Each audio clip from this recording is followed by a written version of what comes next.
ನಮ್ಗೆ ಸುಮಾರು ಸಲ ಹೇಳ್ತಾ ಇದ್ರು, ಅಣ್ಣ ನಿತಿನ್ ಸರ್ ಅಂತ ಇದಾರಣ, ಒಳ್ಳೆ ಆಗ್ತಿದಾರಣ, ತುಂಬಾ ಅವ್ರಿಗೆ ಕಾರ್ಮಿಕರಿಗೆ ನಮ್ ಕೈಲಾದಷ್ಟು ಸೇವೆ ಮಾಡ್ಬೇಕಂತೇಳಿ ಅವ್ರಿಗೆ ತುಂಬಾ ಆಸಕ್ತಿ ಅದ ಅಂತ. ಖಂಡಿತ ನೀವೊಂದು ಇದನ್ನ ಕೊಟ್ರೆ ಅವ್ರಿಗೆ ಒಂದು ಅವಕಾಶನ ಖಂಡಿತ ಕೊಡೋಣ. ಅವ್ರ ಕಡೆಯಿಂದ ಸಾವಿರಾರು ಕಾರ್ಮಿಕರಿಗೆ ಒಂದು ಒಳ್ಳೇದಾಗುತ್ತಾನ ಅಂತೇಳಿ ಹೇಳ್ತಾ ಇದ್ರು. ಹಾಗಾಗಿ ಕಾರ್ಮಿಕರಿಗೆ ಒಳ್ಳೇದಾಗುತ್ತಂದ್ರೆ ಖಂಡಿತ ಅವಕಾಶನ ಖಂಡಿತ ಕೊಡಿ ಅಂತೇಳಿ ನಾನು ಹೇಳಿದ್ದೆ.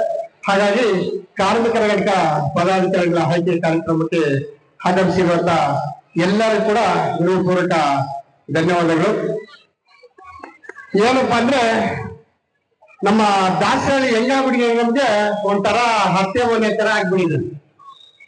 ಇಡೀ ರಾಜ್ಯದಲ್ಲಿ ಪ್ರತಿಯೊಂದು ಜಿಲ್ಲೆ, ಪ್ರತಿಯೊಂದು ತಾಲೂಕು ಪ್ರತಿ ದಿವಸ ಬಂದು ಯಾವುದೋ ಒಂದು ಕಾರ್ಯಕ್ರಮ ಮಾಡ್ತಾನೆ ಇರ್ತೀವಿ. ಅದರಲ್ಲೂ ನಮ್ಮ ದಾಸರಳ್ಳಿ ಕ್ಷೇತ್ರ ಅಧ್ಯಕ್ಷ ಆಗಿರ್ಬೋದು, ಉಪಾಧ್ಯಕ್ಷ ಆಗಿರ್ಬೋದು, ಅದರಲ್ಲಿ ಮುಖ್ಯವಾಗಿ ನಮ್ಮ ಮಂಜಣ್ಣ ಅವರು, ಯಾಕಂದ್ರೆ ಅವ್ರು ನಮ್ ಜೊತೆ ಕೆಲಸ ಮಾಡುವಂತದ್ದು ಏನಿಲ್ಲ, ಆದ್ರೂ ಕೂಡ ಅವ್ರಿಗೆ ಒಂದು ಇರ್ತಕ್ಕಂಥ ಒಂದು ಆಸಕ್ತಿ ನೋಡಿದ್ರೆ ನಮ್ಗೆ ತುಂಬಾ ಖುಷಿ ಅಂತಾನೆ ಅನ್ಸುತ್ತೆ. ಹಾಗಾಗಿ ಏನು ವಾರಕ್ಕೆ 2-3 ದಿವಸ ಕರೀತಾರೆ, ಅಣ್ಣ ನಮ್ದು ಆ ಕಾರ್ಯಕ್ರಮ ಇದೆ, ಈ ಕಾರ್ಯಕ್ರಮ ಇದೆ ಅಣ್ಣ, ಇದು ಖಂಡಿತ ಬರ್ಲೇಬೇಕಣ್ಣ ಅಂತೇಳಿ. ಆದ್ರೂ ಕೂಡ ಇಡೀ ರಾಜ್ಯದಲ್ಲಿ ಯಾವುದೇ ಜಿಲ್ಲೆ, ಯಾವುದೇ ತಾಲೂಕು ಕಾರ್ಯಕ್ರಮ ಇದ್ರು ಕೂಡ ನಾವು ದಾಸರಳ್ಳಿ ಅಂದ್ರೆ ಯಾವುದೇ ಮಾತಿಲ್ದಿರ ಖಂಡಿತ ನಾವು ಬರ್ತೀವಿ ಅಂತಾನೆ ಮಾತಾಡ್ತೀವಿ. ಯಾಕಂದ್ರೆ ಈಗಾಗಲೇ ನಮ್ಮ ದಾಸರಳ್ಳಿಯಲ್ಲಿ ಶಾಖೆ ಉದ್ಘಾಟನೆ ಮಾಡಿ 6 ತಿಂಗಳು ಕೂಡ ಆಗಿಲ್ಲ. ಆ 6 ತಿಂಗಳಲ್ಲಿ ಕಾರ್ಮಿಕರಿಗೆ ನಾವು ಹೇಳುವಂತೆ ಆಗಲ್ಲ, ಅಷ್ಟೊಂದು ಕಾರ್ಮಿಕರಿಗೆ ಅವರು ಒಂದು ನ್ಯಾಯ ಕೊಡಿಸೋ ಕೆಲಸ ಮಾಡ್ತಾ ಇದ್ರೆ. ಅವರು ಅಧ್ಯಕ್ಷ ಆಗಿರ್ಬೋದು, ಉಪಾಧ್ಯಕ್ಷ ಆಗಿರ್ಬೋದು, ಪ್ರತಿಯೊಬ್ಬರು ಕೂಡ ತುಂಬಾ ನನಗೆ ಖುಷಿ ಅನಿಸುತ್ತೆ. ಕಾರ್ಮಿಕರಿಗೆ ಸೇವೆ ಮಾಡಕ್ಕೆ ನಾವು ಕೂಡ ಸದಾ ನಿಮ್ ಜೊತೆ ಇರ್ತೀವಿ ಅಂತೇಳಿ ಪ್ರತಿಯೊಬ್ಬರು ಕೂಡ ಕೈ ಜೋಡಿಸ್ತಾರೆ. ತುಂಬಾ ಖುಷಿ ಆಗುತ್ತೆ. ಮತ್ತೆ ಇನ್ನೊಂದು ಏನಪ್ಪಾ ಅಂದ್ರೆ ಅವ್ರು ಮಾತ್ರ ಅಲ್ಲ, ಯಾಕಂದ್ರೆ ಇವತ್ತಿನ ದಿವಸ ತುಂಬಾ ಒಂದು ಕೀಳು ಮಟ್ಟದಲ್ಲಿ ನೋಡ್ತಾರೆ ಅಂದ್ರೆ ಅದು ನಮ್ಮ ಕಾರ್ಮಿಕರು. ಅದ್ರಲ್ಲಿ ಏನಂದ್ರೆ ಒಂದೊಂದು ಮನೆಯಲ್ಲಿ ಕೂಡ ಕಾರ್ಮಿಕರಿದ್ದಾರೆ. ಕಾರ್ಮಿಕರೆಲ್ಲ ಇಲ್ಲದೆ ಮನೆಯಿಂದ ಪ್ರತಿಯೊಂದು ಮನೆಯಲ್ಲಿ ಕೂಡ ಯಾವುದೇ ಒಂದು ಕೆಲಸ ಮಾಡುವಂತ ಕಾರ್ಮಿಕರಾಗಿರ್ಬೋದು, ಒಟ್ಟಿನಲ್ಲಿ ಮನೆಯದು ಕೂಡ ಇವತ್ತಿನ ದಿವಸ ಕಾರ್ಮಿಕರಿದ್ದಾರೆ. ಅಂತ ಕಾರ್ಮಿಕರಿಗೆ ಸರ್ಕಾರದಿಂದ ಸುಮಾರು ಸವಲತ್ತುಗಳಾಗಿರ್ಬೋದು, ಮತ್ತೆ ಕಾರ್ಮಿಕರಿಗೆ ಮುಖ್ಯವಾಗಿ ಸುಮಾರು ಸಮಸ್ಯೆಗಳಾಗಿರ್ಬೋದು, ಸುಮಾರು ಇವತ್ತಿನ ದಿವಸ ನಡೀತಾನೆ ಇರ್ತವೆ. ಏನು ನಮ್ಮ ಕರುನಾಡ ಕಾರ್ಮಿಕರ ವೇದಿಕೆ ಸತತವಾಗಿ 3 ವರ್ಷಗಳಿಂದ ಪ್ರತಿಯೊಂದು ಜಿಲ್ಲೆ, ಪ್ರತಿಯೊಂದು ತಾಲೂಕು ಯಾವ ವರ್ಗದ ಕಾರ್ಮಿಕರಿದ್ದಾರೆ ಆ ವರ್ಗದ ಕಾರ್ಮಿಕರಿಗೆ ನಮ್ಮ ಸರ್ಕಾರದಿಂದ ಏನು ಸೌಲಭ್ಯಗಳು ಸಿಗುತ್ತೆ ಅನ್ನೋದನ್ನ ನೇರವಾಗಿ ಕಾರ್ಮಿಕರು ಕೊಡಿಸೋ ಕೆಲಸ ಈಗಾಗಲೇ ಮಾಡ್ಕೊಂಡು ಬರ್ತಾ ಇರಲಿ. ಅದು ಪ್ರತಿಯೊಂದು ಜಿಲ್ಲೆ ಆಗಿರ್ಬೋದು, ಪ್ರತಿಯೊಂದು ತಾಲೂಕು ಆಗಿರ್ಬೋದು.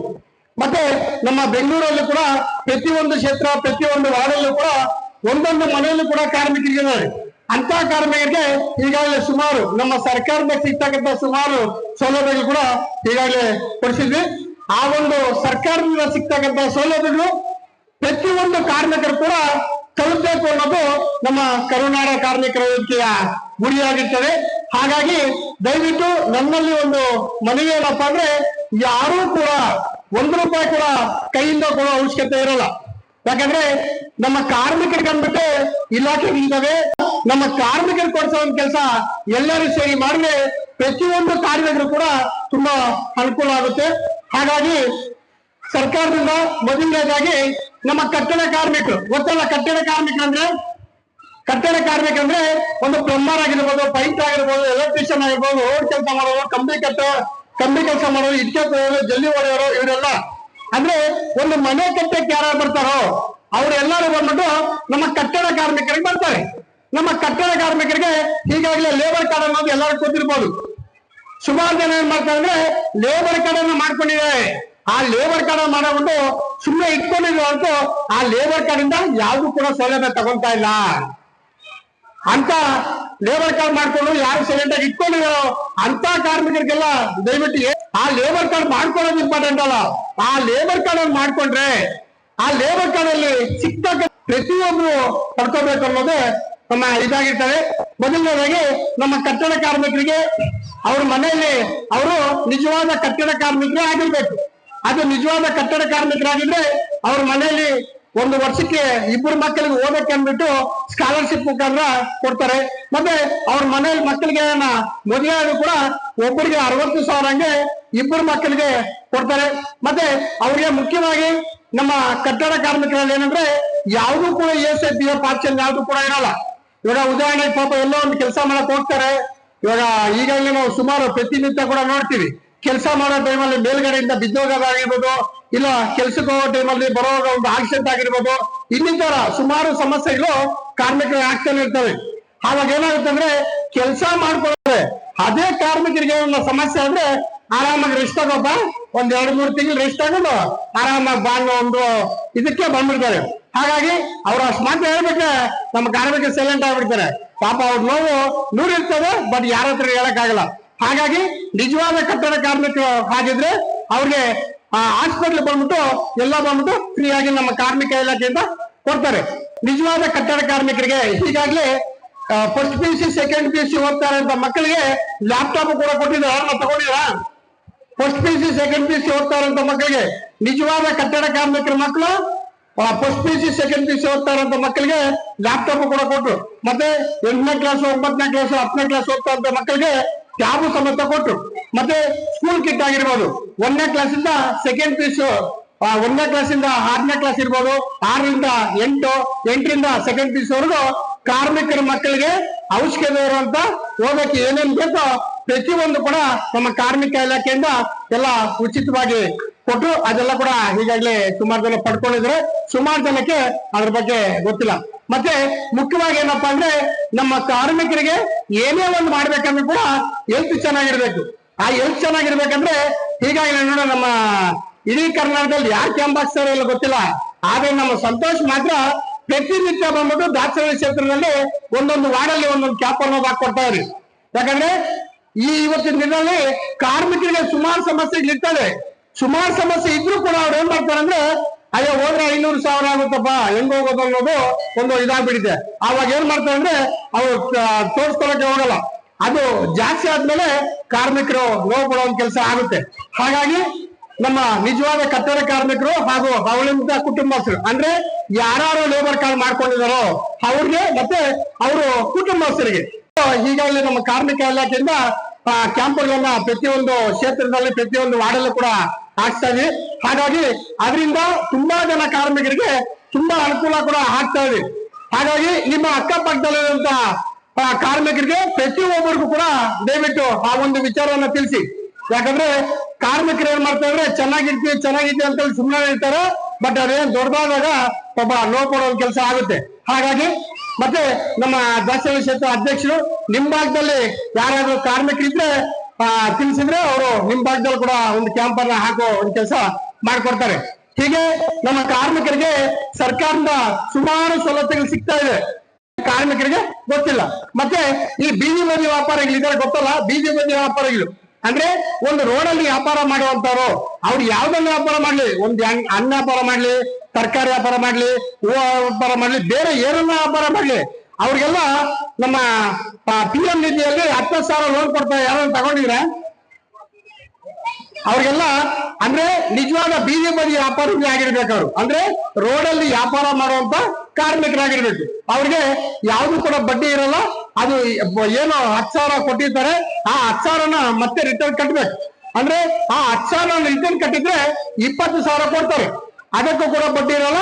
ಆ 20,000 ಕಟ್ಟಿದ್ರೆ ಮತ್ತೆ 50,000 ಕೊಡ್ತಾರೆ. ಯಾಕಂದ್ರೆ ನಮ್ಮ ಕಾರ್ಮಿಕರಿಗೆ ಏನಂದ್ರೆ ಬಜೆಟ್ ಹಾಕಿ ಅವ್ರಿಗೆ ವ್ಯಾಪಾರ ಮಾಡುವ ಒಂದು ಶಕ್ತಿ ಇರಲ್ಲ ಅಂತೇಳಿ ನಮ್ಮ PM ನಿಧಿ ಕೇರಿಂದ ಇದನ್ನ ಸೌಲಭ್ಯ ಮಾಡ್ಕೊಟ್ಟಿದ್ರೆ.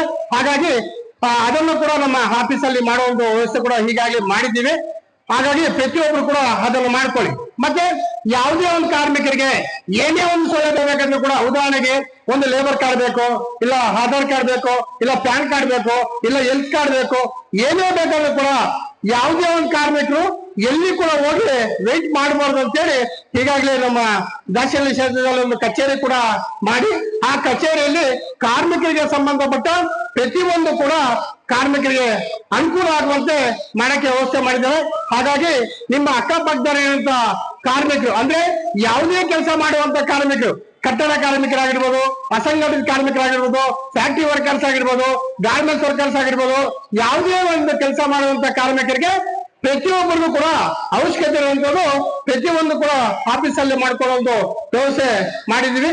ಅದು ಎಲ್ಲರೂ ಕೂಡ ಸದುಪಯೋಗ ಪಡಿಸ್ಕೊಳ್ಳಿ. ಮತ್ತೆ ಕಾರ್ಮಿಕರಿಗೆ ಸರ್ಕಾರದಿಂದ ಸಿಗ್ತಕ್ಕಂತ ಸೌಲಭ್ಯಗಳು ಪ್ರತಿಯೊಂದು ಕೂಡ ಈಗಾಗಲೇ ಕೊಡ್ಸಕ್ಕೂ ಕೂಡ ಒಂದು ಇದನ್ನು ಮಾಡಿದ್ವಿ. ಪ್ರತಿಯೊಬ್ಬರು ಕೂಡ ದಯವಿಟ್ಟು ತಗೊಳ್ಳಿ. ಯಾವಾಗ ಸಂಘಟನೆ ಹೋರಾಟ ನಡೆಯುತ್ತೋ ಅವರಿಗೆಲ್ಲ ಸೌಲಭ್ಯಗಳು ಕೂಡ ಸಂಘಟನೆಯ ಮೂಲಕ ತಲುಪ್ತಾ ಇರ್ತವೆ. ನೇರವಾಗಿ ಸರ್ಕಾರ ತಲುಪಿಸಿದ್ರೆ ಎಲ್ಲೇ ಒಂದು ಕಡೆ ವಿಫಲಾಗ್ತಿರ್ಬೋದು.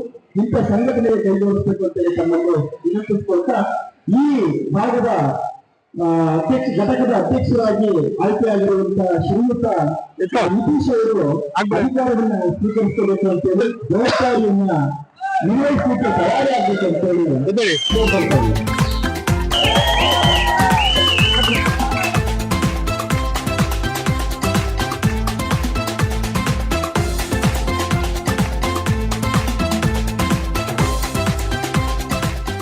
ನಮ್ಮ ದಾಸರಿ ವಿವಿಧ ಕಾರ್ಮಿಕರ ಅಧ್ಯಕ್ಷರಾಗಿ ನಿತೀಶ್ ಅವರು ಇವತ್ತು ಆಯ್ಕೆ ಮಾಡಲಾಗುತ್ತಿದೆ.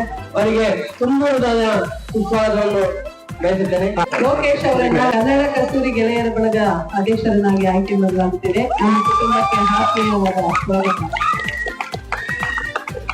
ದಾಸರಳ್ಳಿ ಮಹಿಳಾ ಗೌರವಾಧ್ಯಕ್ಷರನ್ನಾಗಿ ಆಯ್ಕೆ ಮಾಡಲಾಗುತ್ತಿದೆ. ನಮ್ಮ ಕುಟುಂಬಕ್ಕೆ ಆತ್ಮೀಯವಾದ ಸ್ವಾಗತ.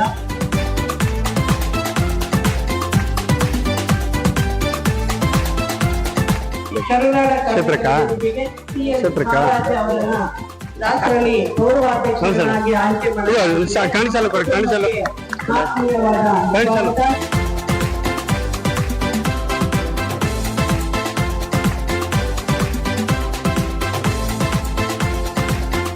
ಅವರನ್ನ ಟಿ ದಾಸರಳ್ಳಿ ಅಧ್ಯಕ್ಷರನ್ನಾಗಿ ಆಯ್ಕೆ ಮಾಡಲಾಗುತ್ತಿದೆ.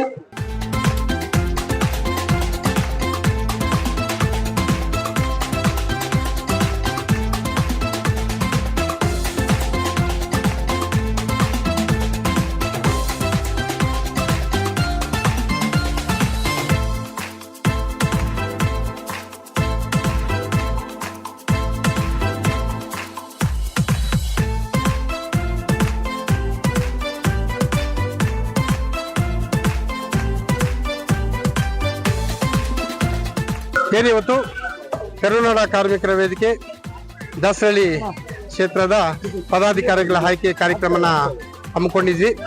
ಆ ಒಂದು ಕಾರ್ಯಕ್ರಮಕ್ಕೆ ಈಗಾಗಲೇ ಕಾರ್ಮಿಕರಿಗೆ ಅನುಕೂಲ ಆಗುವಂತೆ ಆರೋಗ್ಯ ಶಿಬಿರ ಕಾರ್ಯಕ್ರಮನ ಕೂಡ ಏರ್ಪಡಿಸಿದೀವಿ. ಮತ್ತೆ ಇನ್ನೊಂದೇನಪ್ಪ ಅಂದ್ರೆ ಏನು ಆರೋಗ್ಯ ಶಿಬಿರ ಕಾರ್ಯಕ್ರಮನ ಹಮ್ಮಿಕೊಂಡಿದ್ವಿ. ಈಗಾಗಲೇ ಇಡೀ ರಾಜ್ಯಾದ್ಯಂತ ನಮ್ಮ ಕಾರ್ಮಿಕ ಇಲಾಖೆ ಒಂದು ನೇತೃತ್ವದಲ್ಲಿ ಕಟ್ಟಡ ಕಾರ್ಮಿಕರಾಗಿರ್ಬೋದು ಹಾಗೂ ಅವಲಂಬಿತ ಕುಟುಂಬಸ್ಥರಿಗಾಗಿರ್ಬೋದು, ಕಾರ್ಮಿಕರಿಗೆ ಈಗಾಗಲೇ ಎಲ್ಲರಿಗೂ ಗೊತ್ತಿರೋ ತರ ಸುಮಾರು ಸಮಸ್ಯೆಗಳು ಆಗ್ತಾನೆ ಬರ್ತಾ ಇದೆ. ಹಾಗಾಗಿ ಎಲ್ಲಾ ಕಾರ್ಮಿಕರಿಗೂ ಅನುಕೂಲ ಆಗುವಂತೆ ಒಂದು ಆರೋಗ್ಯ ಶಿಬಿರ ಕಾರ್ಯಕ್ರಮ ಕೂಡ ಇವತ್ತು ಹಮ್ಮಿಕೊಂಡಿದ್ವಿ. ಹಾಗಾಗಿ ಆ ಒಂದು ಕಾರ್ಯಕ್ರಮದಲ್ಲಿ ತುಂಬಾ ಕಾರ್ಮಿಕರು ಕೂಡ ಬಂದು ಆರೋಗ್ಯ ಶಿಬಿರ ಕಾರ್ಯಕ್ರಮನ ಅವಶ್ಯಕತೆ ಮಾಡ್ಕೊಂಡಿದ್ದಾರೆ ಕೂಡ. ಈ ಇನ್ನು ಉಳಿದಿರುವಂತ ಕಾರ್ಮಿಕರು ಎಲ್ಲರೂ ಕೂಡ ಮಾಡ್ಕೊಳ್ಳಿ. ಮತ್ತೆ ಏನಿವತ್ತು ಪದಾಧಿಕಾರಿಗಳ ಆಯ್ಕೆ ಕಾರ್ಯಕ್ರಮನ ಇಟ್ಕೊಂಡಿದ್ವಿ. ತುಂಬಾ ಖುಷಿ ಆಗುತ್ತೆ. ಯಾಕಂದ್ರೆ ಈಗಾಗಲೇ ನಮ್ಮ ಕಾರ್ಮಿಕರ ಘಟಕ ಅಧ್ಯಕ್ಷರನ್ನಾಗಿ ದಾಸರಳ್ಳಿ ಕ್ಷೇತ್ರ ಅಧ್ಯಕ್ಷ ಆಗಿರುವಂತ ಸಂತೋಷ್ ಅವರ ನೇತೃತ್ವದಲ್ಲಿ ನಿತೀಶ್ ಅವ್ರನ್ನ ಕಾರ್ಮಿಕರ ಘಟಕ ಅಧ್ಯಕ್ಷರಾಗಿ ಮಾಡಿದೀವಿ.